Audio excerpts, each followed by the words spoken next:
I'm Ann Brown, the Development Director at Peer Services. We're so pleased that you're here tonight, and we're here to thank you all who have supported Peer Services and to give you a closer look at how we do our work and what we hope to accomplish in the future with your continued support. We want to give a special acknowledgement to the founding members of the Lightkeepers Circle, our new leadership level donor community, whose names I shared with you via email. Each of these individuals and organizations contributed $1,000 or more during the past year. We are deeply grateful for your support. Together, all of you supporters are positioning us to make a deeper impact in the community, and as we will share tonight, to begin our efforts to reach more people earlier. We invite you to turn on your camera if you're comfortable doing so that we can all see one another, because this is a party after all. Now it is my pleasure to introduce you to Peer Services Executive Director, Maureen McDonald. Thank you, Ann, and thank you to everyone. Welcome, and thank you for being here. It's wonderful to be joined by so many supporters of Peer Services, including several of our peer board members. Board members, please wave as I introduce you. Monica Weed, our board chair, Tom Schneider, secretary, Joe Alger, Mike Baskin, and Rick Corrado. And we have our two additional board members, Doug Clark and Aaron Whetstone, who could not be here this evening. I'd like to give special thanks to Evanston Mayor Daniel Biss for joining us, and you'll hear more from Mayor Biss in a little bit. This evening, we will share stories about the impact of Peer Services. We'll fill you in on our current efforts to reach more people earlier to prevent the harm and devastating consequences of addiction in people's lives. Hear from Mayor Biss, and of course, honor and thank our supporters, including the founding members of the Lightkeepers Circle. You're helping us pave the way for the future. Before we begin, I'd like to pause and remember Kate Mahoney, Peer's longtime executive director, who passed away in February. Kate worked tirelessly for over 25 years to build Peer into the robust community organization it is today, and we would not be able to do anything we do today without her effort and commitment. I've received many, many emails from people who shared what an influence she was in their lives, a mentor, and the impact she made over the years. So please join me in a moment of silence to remember Kate.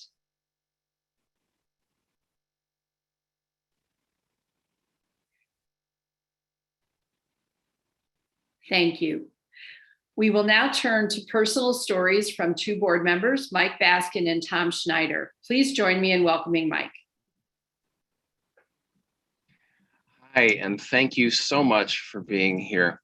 I'd like to tell you a story that explains why I'm here. And I'm going to begin at the end of the story. On December 3rd, 2018, I watched as an Evanston Township High School graduate received the Distinguished Alumni Award. He was the youngest person in the history of the high school to receive this honor, and it was cool.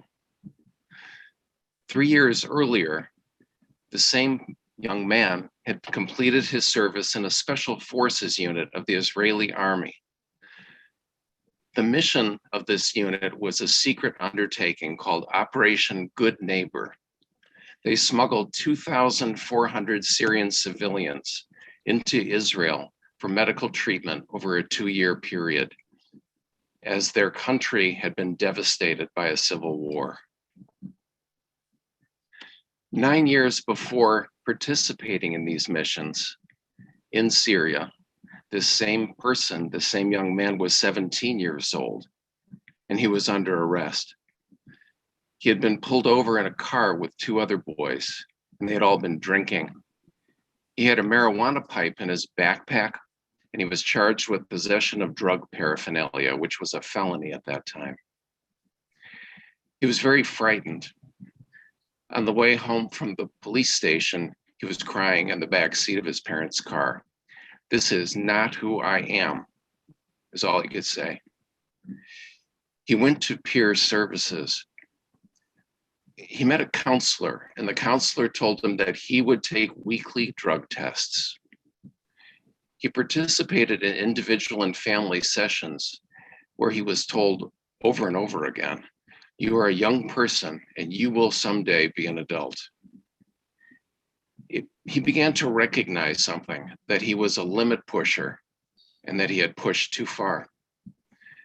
And his parents learned something, that on this very bad day was not their report card as parents, nor was it their son's report card.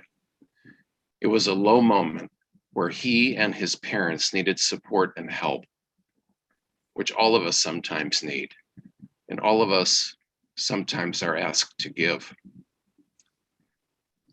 You can guess that this is the story of my son. He was honored by ETHS for having founded a nonprofit organization in Israel that employs young people who have no family, who have been discarded, and who need support to believe that they too can become contributing, productive adults.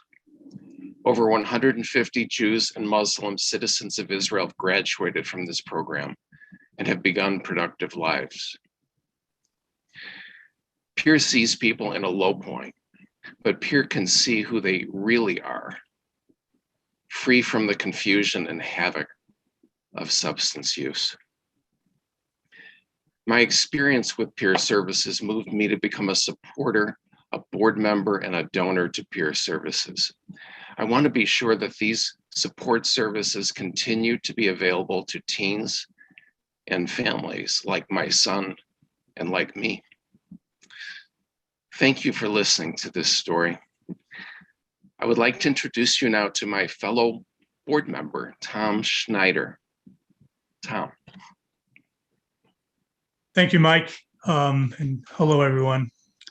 I've been a member of the Board of Directors of Peer Services for 8 years, having joined in 2013.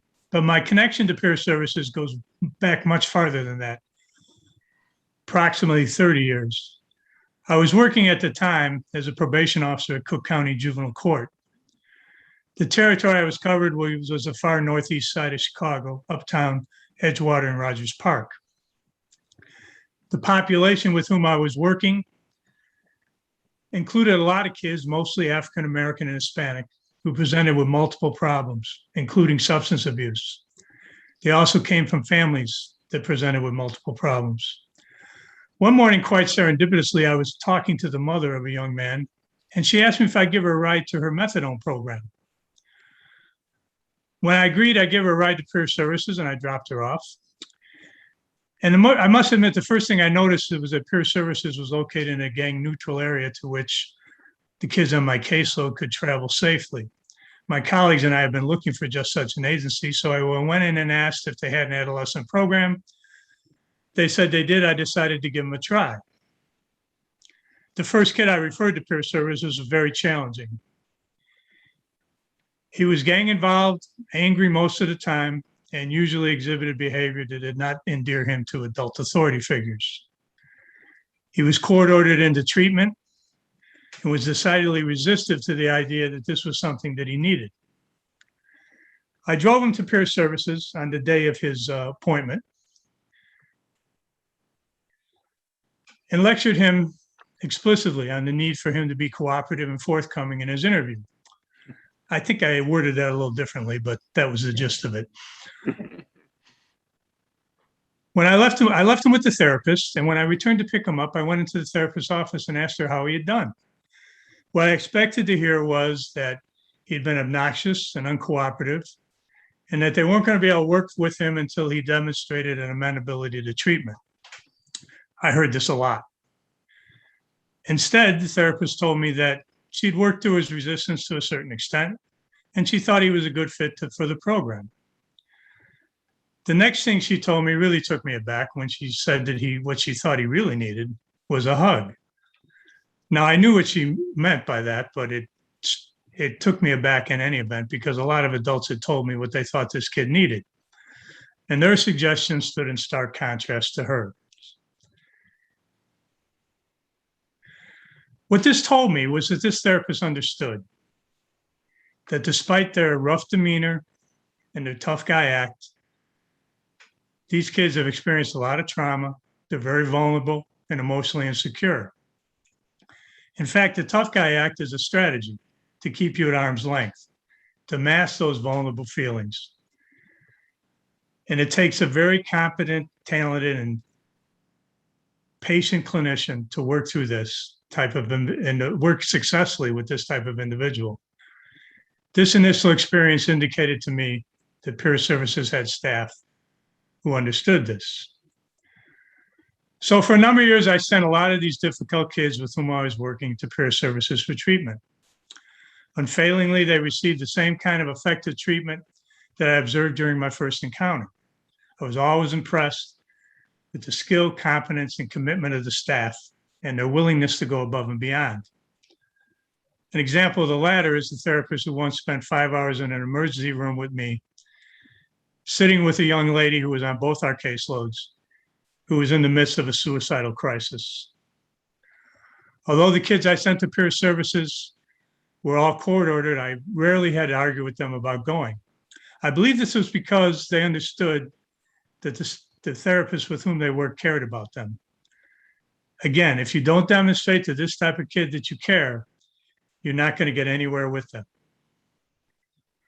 Over the years, the staff I encountered at peer services indicated that they understood this value in their approach to their work. And since I joined the board of directors, it's been my observation that the current staff is similarly talented and dedicated.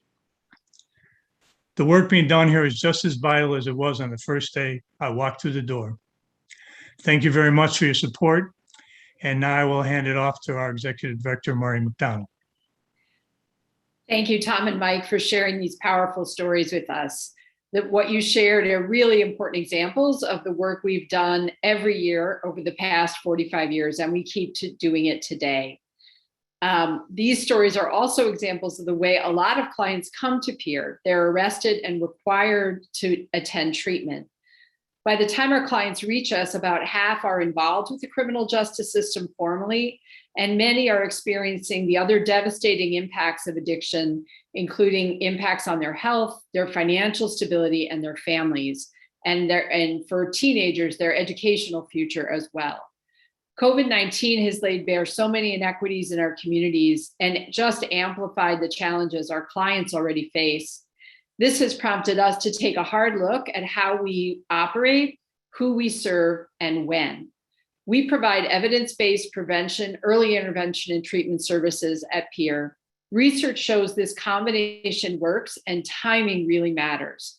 Sooner is better. As with any chronic condition, the sooner you treat it, the less devastating the consequences and the more likely a successful recovery.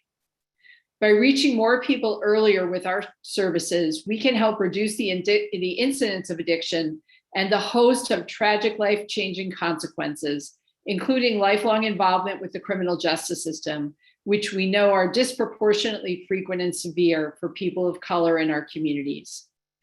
Thanks to your support, we have started to reach more people earlier by increasing our community outreach to connect people to our current services and providing trainings on how to identify and respond to substance use challenges to people in the community and our colleagues in other human service agencies and healthcare settings.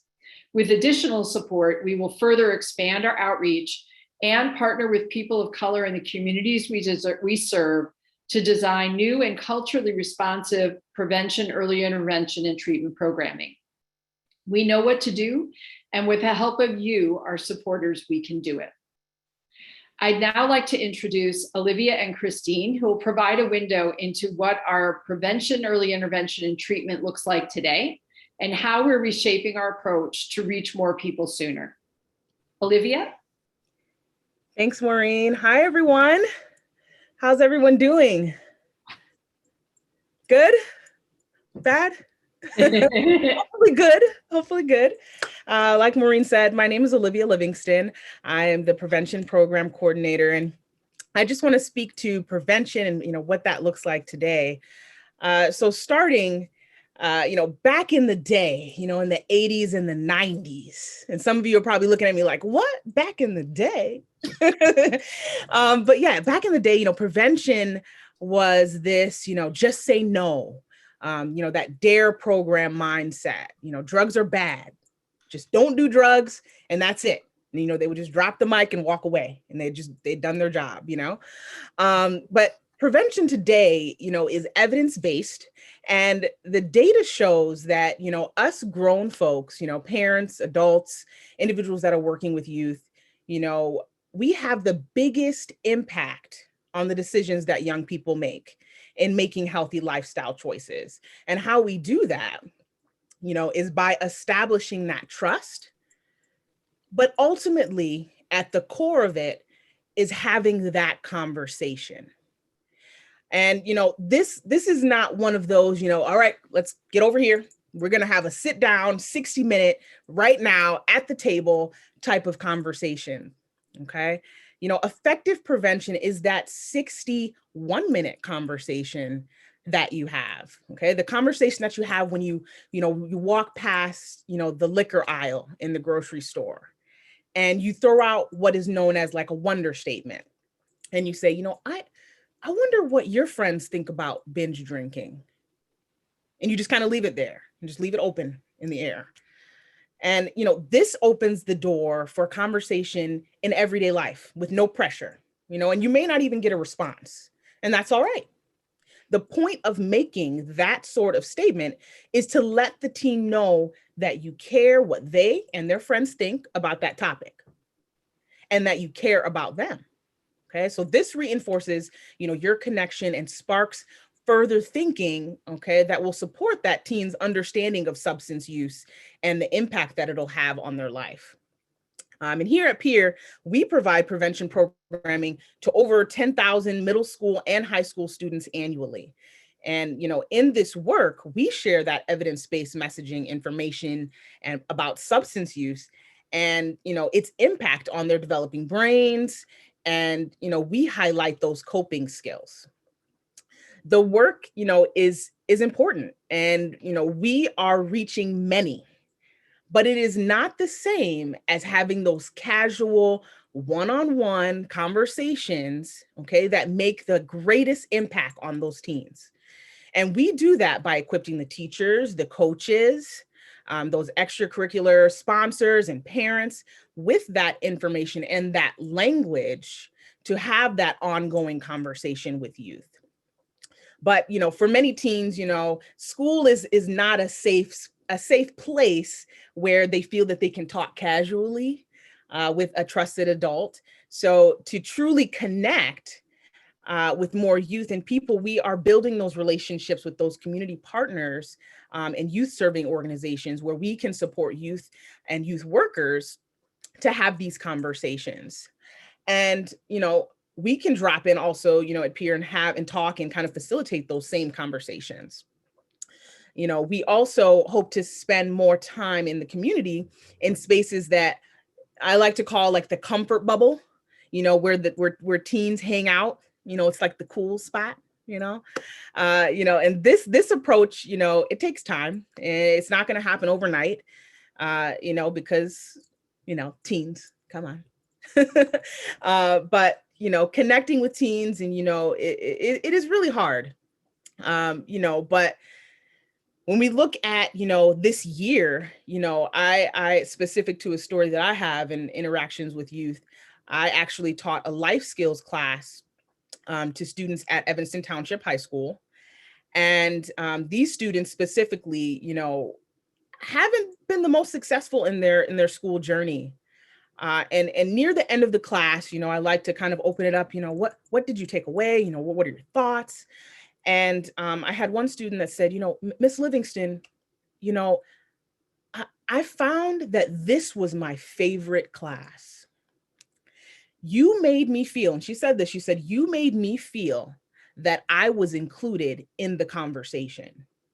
And, of course, I'm like, oh my goodness, I'm success, but I look at that moment and you realize that in just having those simple conversations, even if it's, throwing out that wonder statement and, just being curious and, making things light and not so formal, that you have the biggest impact on youth. And, prevention today is not telling kids, don't use drugs and alcohol. It's seeing them as an individual with ideas and questions and including them in that conversation. So I'll leave you with that. And now I'll go ahead and pass the mic off to Christine McCall, our clinical director, who is going to talk more about early intervention and treatment. Thank you. Thanks, Olivia. Thanks everyone for being here. I'm constantly in awe of Olivia's energy, and my 2-year-old son and I are both early risers, so please don't expect the same energy from me. I'll do my best.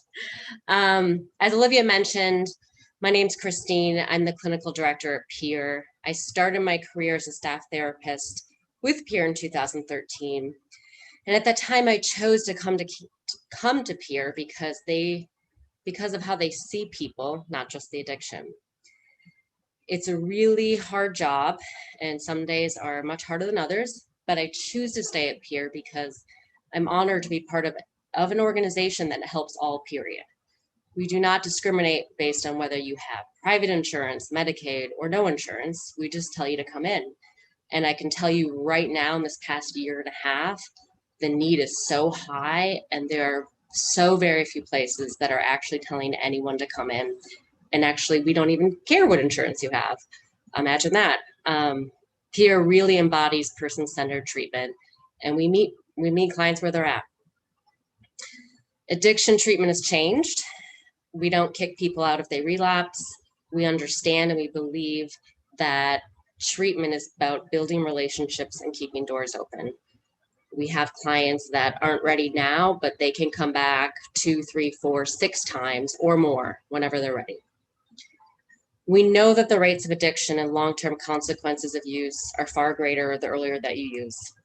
We all know the brain's not developed well into our mid-20s, and the impact is even more pronounced the earlier that we use.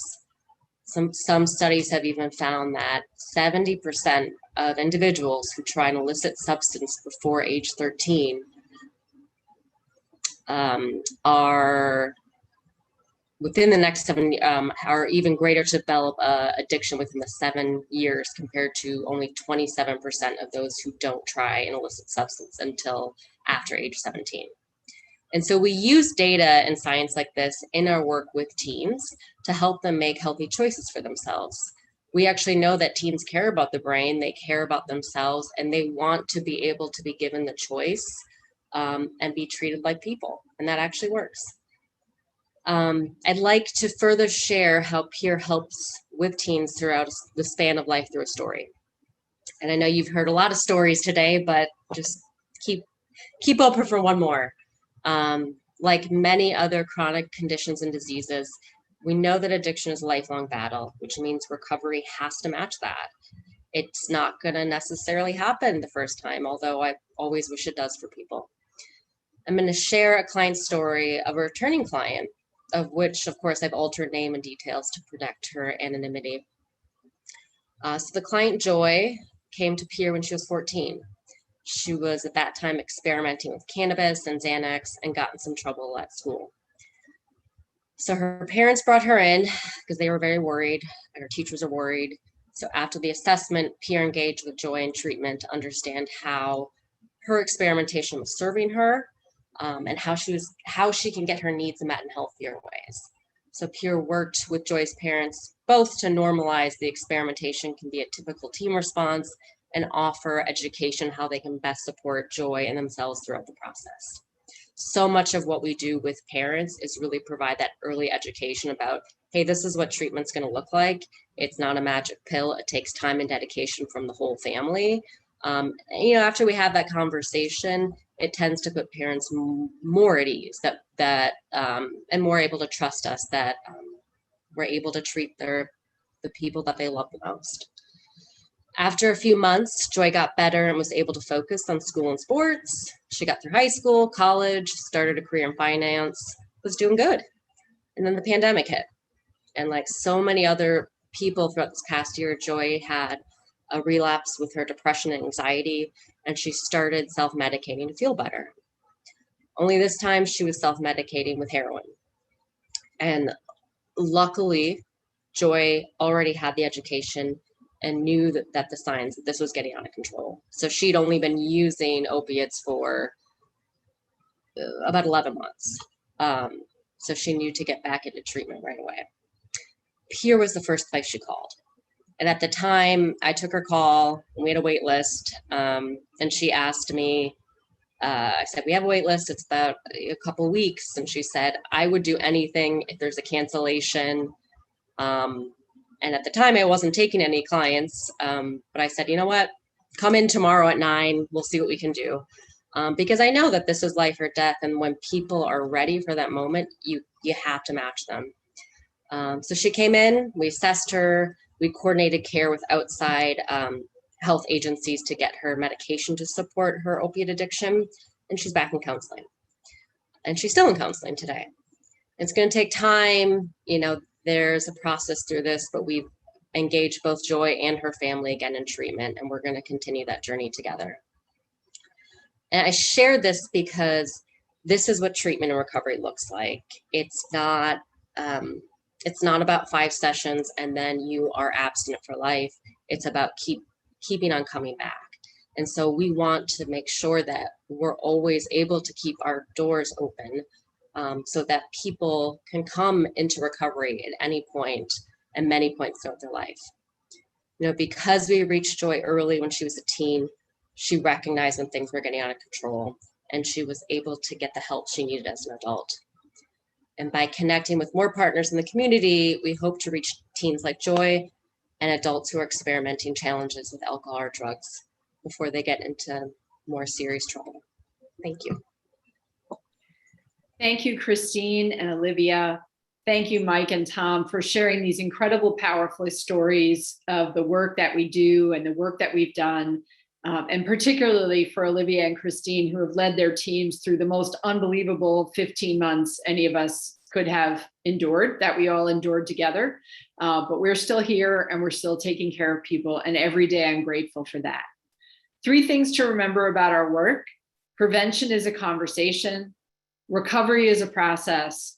And we have it in our power to reach people who are struggling earlier, to reach more of them and to help them sooner. And it's critical that we do so, especially now coming out of this pandemic. We need to be here for our community.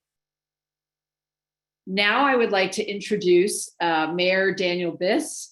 I first got to know Mayor Biss when he was Senator Biss representing our district in Springfield. I noticed that he paid attention to human services, and I'm grateful that he's continued to pay attention to how these things unfold and what it takes to support robust community services and healing. Having taken office in May, Mayor Biss has already created a task force to reimagine policing in Evanston, something that's crucial to many of our clients, and we appreciate that deeply. Mayor Biss. Well, thank you very much, Maureen. First of all, before we get started, I do want to say how moving and powerful the conversation has been so far. Hearing both from Mike and from Tom was really, really powerful. And thank you, of course, to Olivia and Christine for illuminating your work. And I really appreciate, you breaking it down at that level, for those of us who went through DARE maybe, and were told to just say no, and that was the end of the story, and are well aware that maybe that's not the state of their thinking right now, but also want to really be brought into the circle and help to understand really what the work looks like, given not only the change in research, but also the change in values that has come about in our society. And thank you, of course, to Maureen for leading this organization, for the remarkable work you do. I don't want to go further without just taking another moment, though I very much appreciate the moment of silence that we took. I just want to say a word about Kate Mahoney, who was a really remarkable and special person who, and I think there's it's some sort of violation of a sacred code to make your relationship with someone who's no longer here into something it wasn't. We weren't best friends. We didn't see each other every weekend or anything, but we were in touch regularly over the course of the last 10 years of her life. And the thing about Kate that was so such an enormous gift, I think, that everybody she came in contact with was the just relentless and constructive positivity that she brought to every situation that she encountered. It was really something quite unique. And I was just, in preparing for tonight, I just kind of going through my old emails back and forth with her and going through my old texts with her and just remembering these little moments, no kind of bolt from the skies anecdote that's going to change your life, which is these little moments of kindness and warmth and positivity and encouragement and retention of the vision that things can be better if we work together. And I don't know, she just made every room a little bit happier. And I miss her. And I just wanted to thank Peer for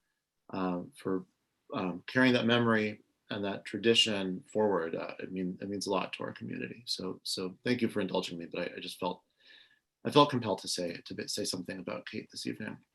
I am also here, though, not just as some guy who is friends with Kate, but also as the mayor of Evanston. And I have to tell you that Peer is a really important partner for our community. You know, there's basic fundamental things that are different and better in Evanston today because of the work Peer does. I mean, we're talking about fewer young people abusing substances, fewer young people drinking and using cannabis, decidedly fewer tragedies involving intoxicated drivers, fewer people involved in the criminal justice system. And I want to talk more about that in a second, but just a completely different point of view about conceptualizing substance abuse as a public health problem that must be therefore addressed with public health solutions. And it's not just only about young people, it's about people of all ages who are now able to receive evidence-based treatment, which allows them to recover, allows them to resume their lives. And so, you know, we've tried in our own way as a city government to be supportive of Peer's work through the Evanston Mental Health Board, which is kind of a small grant-making entity. But I just want to kind of name the importance for our communal and municipal objectives of Peer services, of the work they do. And I want to just say two quick things about this. The first is about the work that is being done, not only with me as mayor, but across this community and frankly across this country to re-envision what public safety is and what it means to provide for public safety. Maureen was very kind to mention a new committee that I've created to do work on that subject. What she didn't say is that there's already been a subcommittee trying to formulate a different way of providing emergency response to individuals struggling with mental health challenges and or substance abuse challenges rather than what you might call a traditionally criminal issue. And Maureen sits on that committee and has helped to steer the city toward building this different approach to solving these problems. And you know, I think when we ask what's the most powerful partnership between a government and a nonprofit service provider, it's not just outsourcing difficult work, though I want to say more about that in a second. It's also pushing one another and holding one another accountable to be better and think differently and be creative. And so Peer is really at the forefront of making the city rethink the way we provide the most fundamental public service that a city provides. You make us better. You put us in a position to fulfill our responsibility to the residents. And I just want to say that publicly and thank you for it. But I also want to say something else, which is that we've gone through this lengthy trajectory in this country over the course of really, I think it has to be said now, 50 years of hollowing out the different capacities of government to care for different populations that are not considered politically powerful. And what that has meant in terms of nuts and bolts is really, really harsh evisceration of human service providers. And you know, as a partisan Democrat, I've spent a lot of time talking about how awful the evisceration of human service provision in Illinois was during the time that Bruce Rauner was governor. And every word I've said on that subject is 100% true, if not an understatement. It was devastating what occurred during that time. But I think it's also important for me as a partisan Democrat to involve myself in some introspection about what happened to human services for the 12 years before Bruce Rauner was governor, when Democrats were in control of government in Springfield.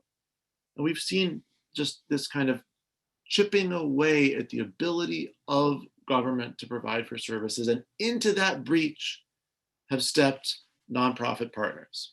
Nonprofit partners who have been asked by the state and by our municipalities to do more with less, when that's probably impossible, right? You can do less with less, but that's inhumane. We wish you could do more with more, but that requires a lot of external fundraising. Oh gosh, I wonder what's going on tonight. But this idea that somehow these core services that are really like the reason we come together as a society, right? Why we band together collectively, whether it's as a government or as a community in a non-governmental context, we band together to solve collectively those critical problems that cannot be solved individually, and providing for services for people who are struggling with substance abuse problems is surely in the top tier of those kinds of problems. This is what we come together as a society in the first place to do, and yet our governments have been defunding those functionalities and just kind of handing the problem off to nonprofits, and then having the gall to call those nonprofit entities our partners. So I think, and I'm here just to say these things out loud as a government official, to say we need to rethink that so-called partnership and turn it into a real partnership. And that's something that's very important to me in my service as mayor.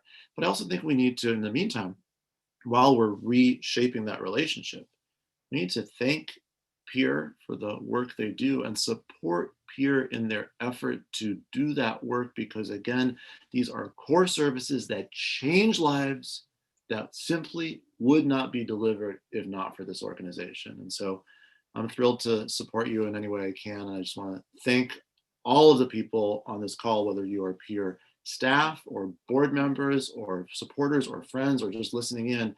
Thank you for being a part of this conversation to help us do for our community that which our community deserves to have done. So thanks again. And with that, I'm going to turn it back over to Ann. Thank you, Mayor Biss. We really appreciate your thoughtful and kind words. And we find the partnership to be incredibly important, and we appreciate your support there. We are truly grateful for all of you being here tonight and for your support and partnership as well. And that's what tonight is about.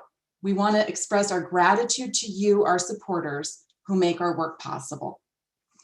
Because we support people suffering from alcoholism and other substance use disorders, and because it's the beginning of summer and we're having a little fun, we are going to offer a toast with non-alcoholic lemonade this evening.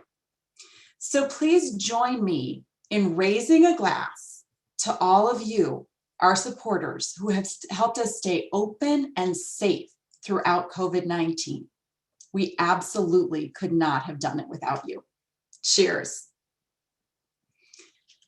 A second toast to the founding members of the Lightkeepers Circle. You are the leadership level donors who have given significant funds to help us innovate, expand, and deepen our services. Thank you. Now, I should drink too after raising my glass. Thank you for joining us tonight and for listening to our stories. We hope that you will share what you have heard with others so that we can build awareness about our services, share our prevention work more widely, and connect with teens and adults in need of early intervention or addiction treatment as early as possible, before they experience any of the devastating consequences of addiction that we've talked about tonight. To the founding members of the Lightkeepers Circle and all of the donors who contributed to Peer in the past year or so, thank you again for your support. We are not asking you to contribute more right now, but we do ask for your continued partnership in the coming year, and we hope for many years to come. For any of the rest of you, if you're inspired by what you heard tonight, we hope you will consider making a donation. I just put the donation link in the chat. It's givebutter, as in butter that you spread on bread, .com/spread the light. You can donate via credit card, or you can pledge to donate via check or a donor advised fund. We can do what Mike, Tom, Maureen, Olivia, Christine, and Daniel have demonstrated, talked about tonight, and demonstrated works, but we can only do it with your help. Our goal is to increase our private support by $200,000 to vastly, gigantically build on the proven impact of our prevention and early intervention programs so that we can connect with people before they're in serious trouble and create a healthier community for all of us. Finally, we just want to thank you again. I know we're just about at 7:45. I do want to turn things over to Monica Weed, our board chair, who will answer or who will raise just a few of the questions that folks have shared tonight. And if you can join, if you can stay on for just a few more minutes, we'd appreciate that. If you can't, we understand. We appreciate you for being here, and we look forward to continuing to partner with you going forward. Thank you. Thank you, Anne. Excuse me. I will have to say, first and foremost, it is time to wrap up, so we won't go on for much longer. If people have questions, please feel free to share them with us. We will, because we're out of time, we will follow up separately with you if you want to reach out to us directly or even in the chat function now. We commit to getting back to you if you have any questions for us or anything we can do to help. And most importantly, I would like to echo what Anne said and tell everyone tonight that we are so thankful for your partnership. And Mayor Biss, I include you in that. You are our partner. We will not let you get far. And finally, I would like to say my own tribute. Kate Mahoney was my friend from college forward.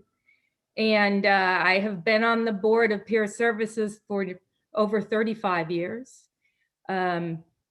entirely because I care about the mission and because I cared about Kate.